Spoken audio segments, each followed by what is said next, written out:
And welcome. It's Michigan's Auto Talk podcast, and this is episode number 74. We remind you every episode of Michigan's Auto Talk is about celebrating the automobile and everything automotive. We're also about helping and supporting you, the great car and truck owners across our state of Michigan, birthplace of everything automotive. We're here for episode number 74. Remind you, we're on iHeartRadio, we're on Spotify, we're on Apple Podcasts, wherever you get your podcasts. You can check us out. We're also on Facebook.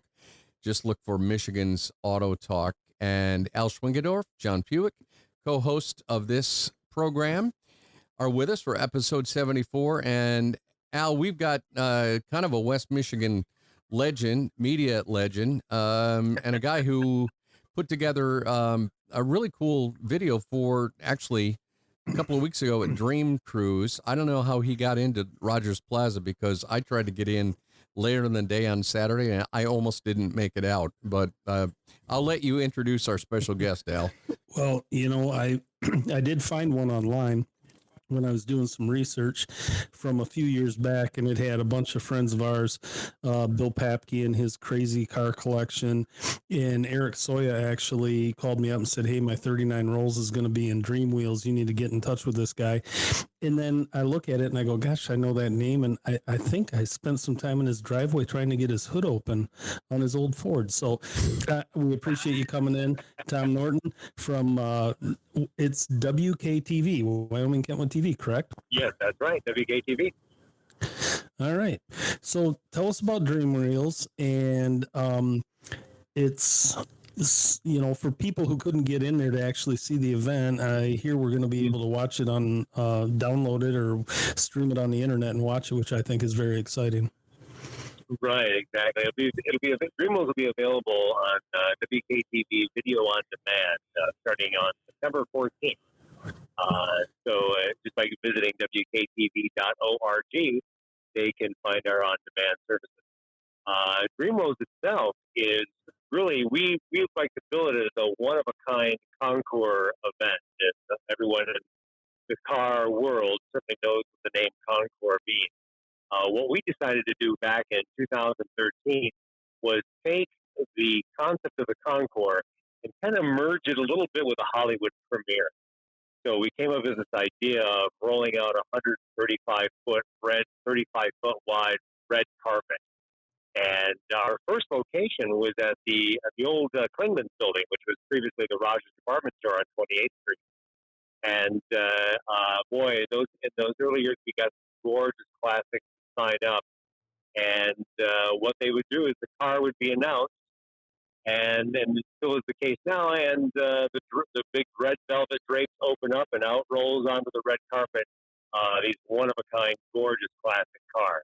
You know, again, looking at one of the older ones that I found somewhere online on YouTube or something like that, all the comments in that, the coolest things were that from the untouchable cars that the normal folks like us will never see or drive, all the way to you even had some lowriders exercising their hydraulics on the red carpet. And how cool was that? And everybody loved it.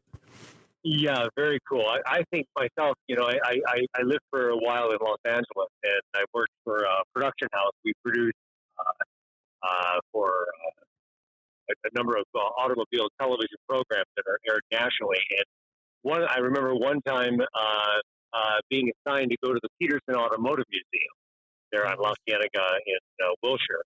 I remember they had a special lowrider day at the Peterson that day.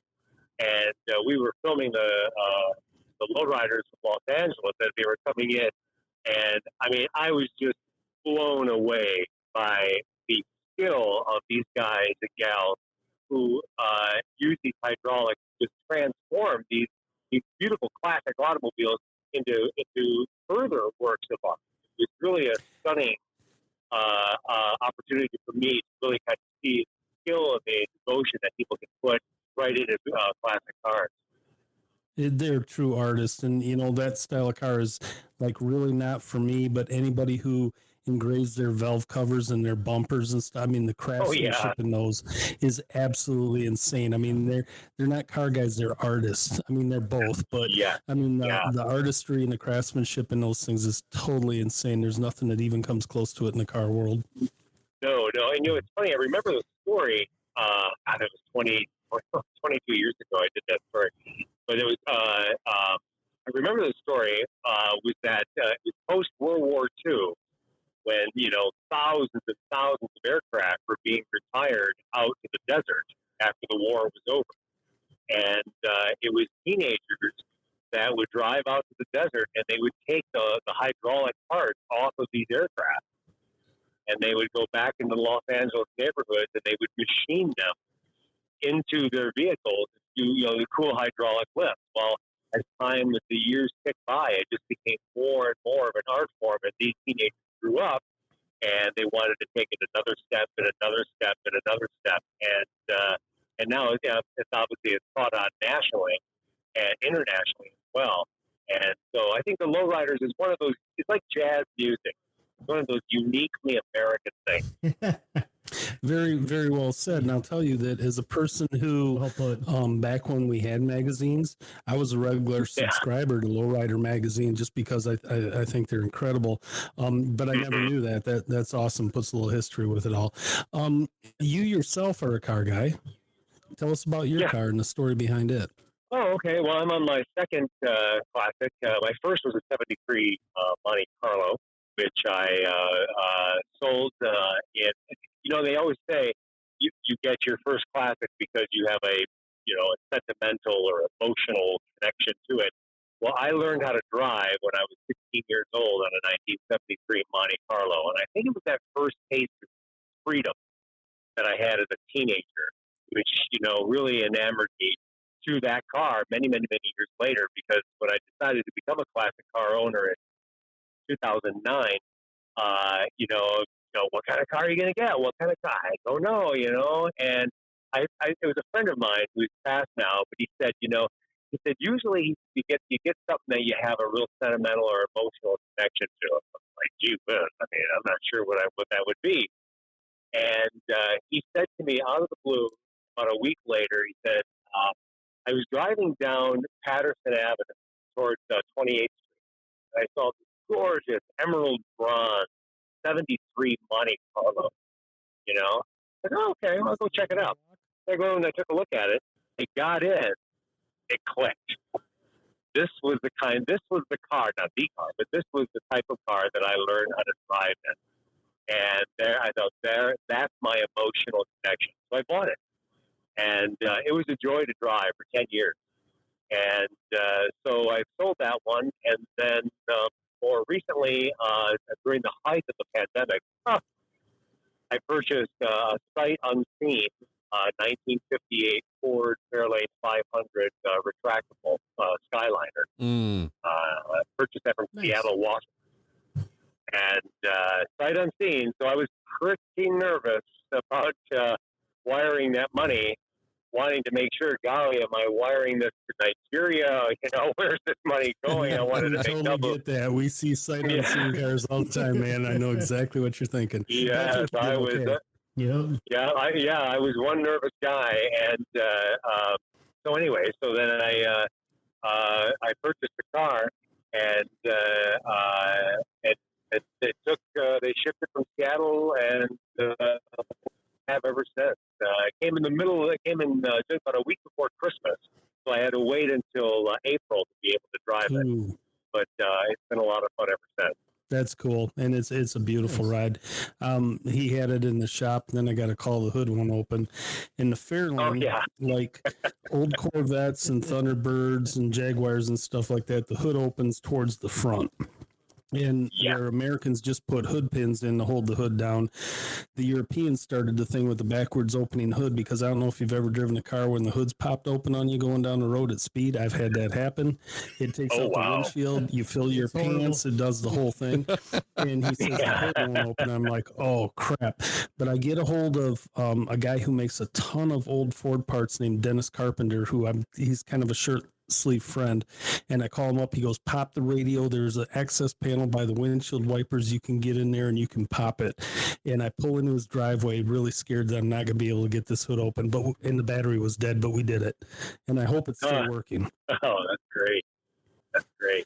One last thing I got to ask you. I've for anybody who's into broadcasting and stuff, the WKTV thing in the studios and their programs are absolutely awesome. I've been there a few times. I had a son who played a lot of baseball, and when they'd win like city championships and stuff like that. Oh, that's right. Yes, the scoreboard. Yes. So my question for you is, did you ever meet the great Daryl Nathan? Yes. He would come out. Do you guys know who the great Daryl Nathan is? Of course I know who the great Daryl Nathan is. Oh my God. What's your favorite great Daryl Nathan song? I like 4th of July.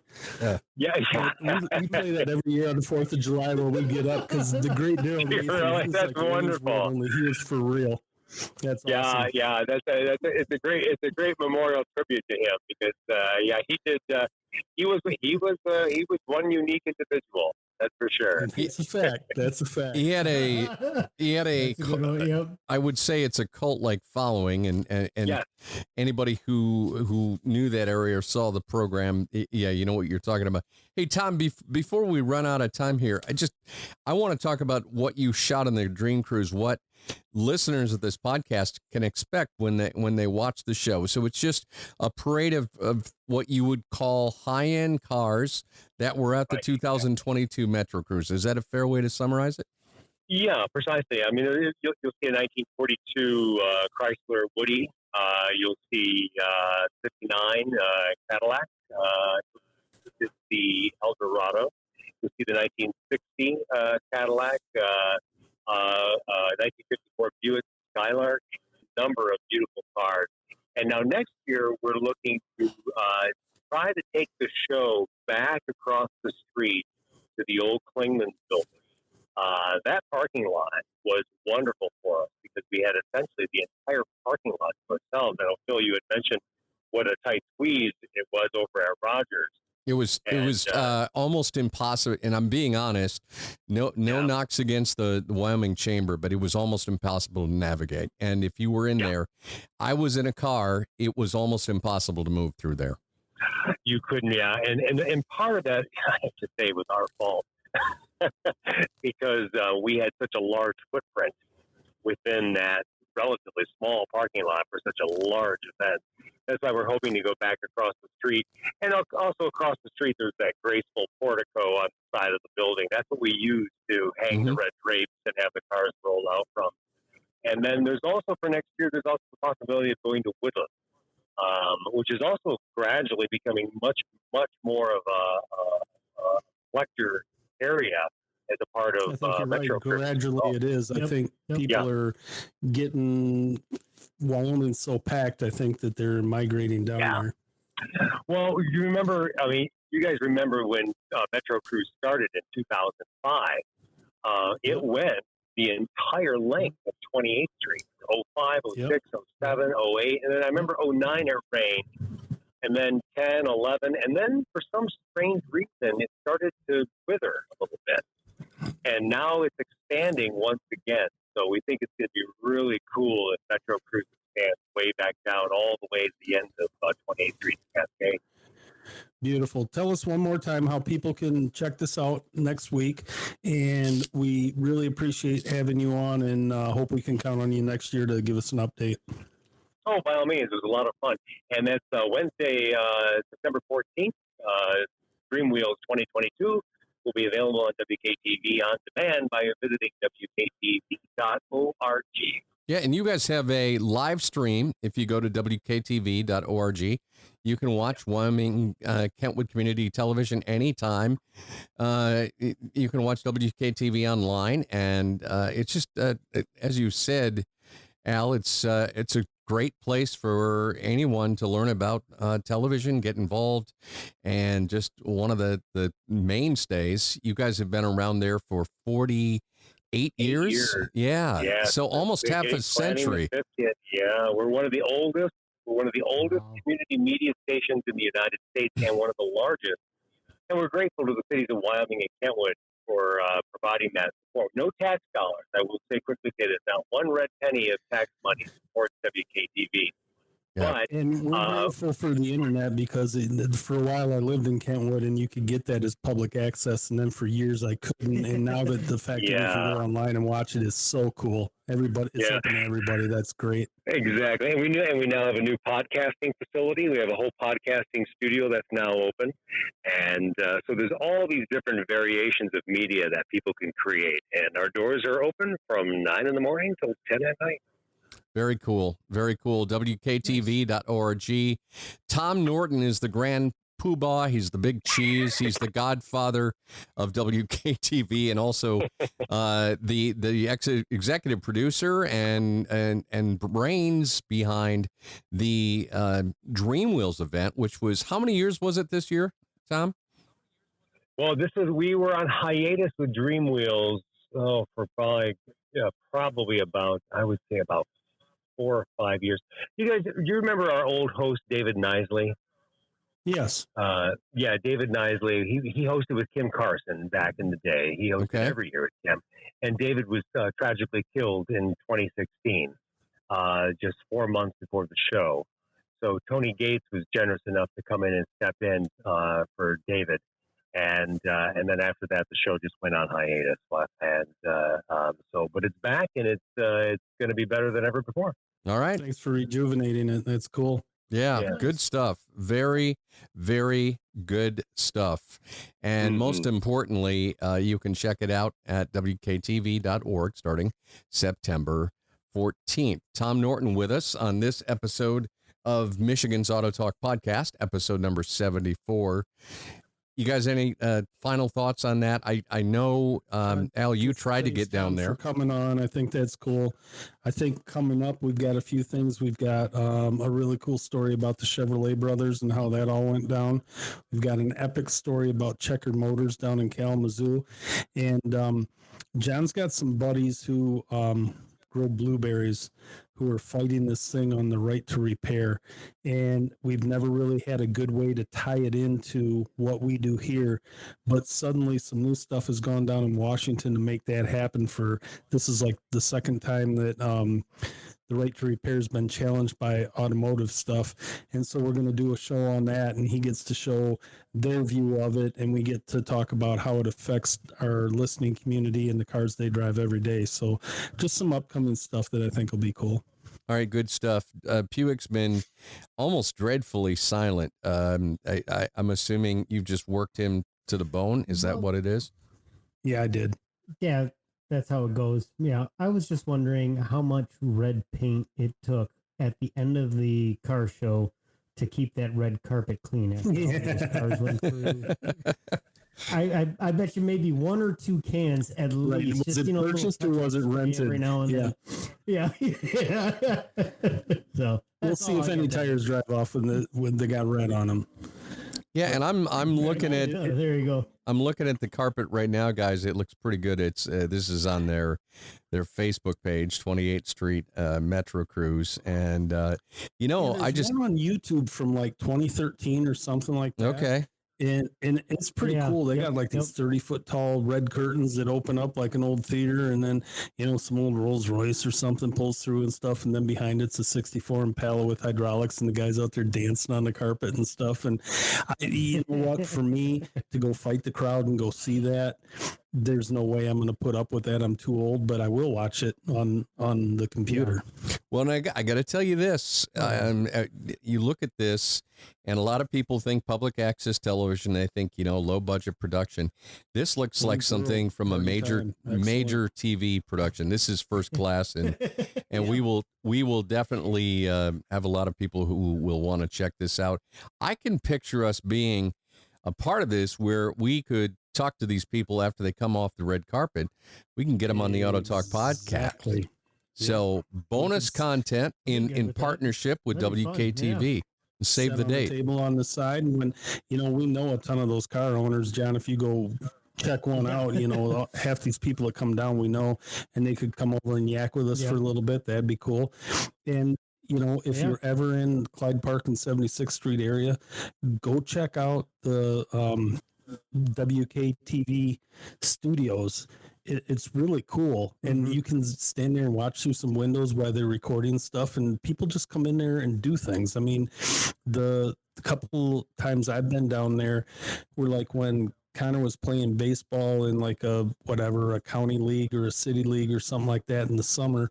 And if they were the winners, some guy who was just like a local sports fanatic would go in there and he'd have a show and bring the teams in and talk about them and stuff like that. And it's the coolest thing. And I think it's overlooked.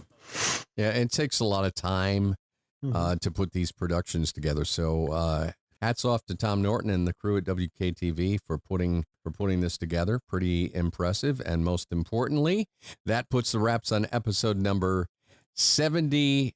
What is this? This is episode number 74 of Michigan's Auto Talk podcast. Remember, we're on Facebook. You know what? It says 73 question mark. So you're doubting yourself? No, I'm just looking up here on top of my screen. It says 73. Well, you got the thing with the Ford guy. So whatever. Let's yeah. No, episode number 73 Close enough. is with the Ford Mustang Stampede, and that was last week. So as you're listening to this episode, It sounds like we don't know what the hell we're talking about, but we do know what we're talking about. Trust us. I might be a broadcaster, but we can count at least, and that's about that. All right, I am producer Phil Tower. I'm Al Schwinkendorf. I'm John Puhek. Thanks for listening.